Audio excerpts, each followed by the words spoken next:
پاکستان کی تاریخ بہادری اور قربانی کے انمٹ نقوش سے بڑی ہوئی ہے۔ 1965 کی جنگ میں میجر راجہ عزیز بھٹی شہید نشان حیدر کی ایک ایسی عظیم مثال بنے جنہوں نے دشمن کی جارحیت کو سینے پر روکا اور اپنی جان کا نذرانہ پیش کر کے قوم کا سر فخر سے بلند کر دیا۔ دشمن کی وہ کاری ضرب جسے وہ پاکستان کو کمزور کرنے کے لیے دینا چاہتا تھا، الٹا خود اس کے لیے ایک ایسا سبق بن گئی جسے وہ مدتوں یاد رکھے گا۔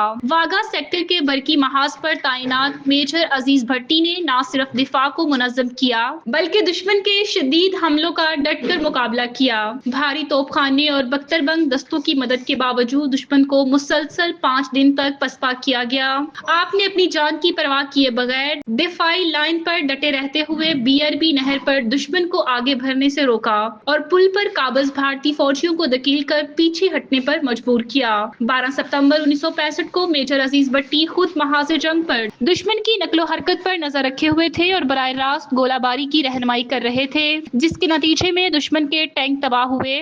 تاہم اس دوران ایک ٹینک کا گولہ آپ کو لگا اور آپ نے جام شہادت نوش کیا۔ آپ کی اس لازوال قربانی نے دشمن کو لاہور کی طرف پیش قدمی سے روک دیا اور پاکستان کا دفاع مزید مضبوط کر دیا۔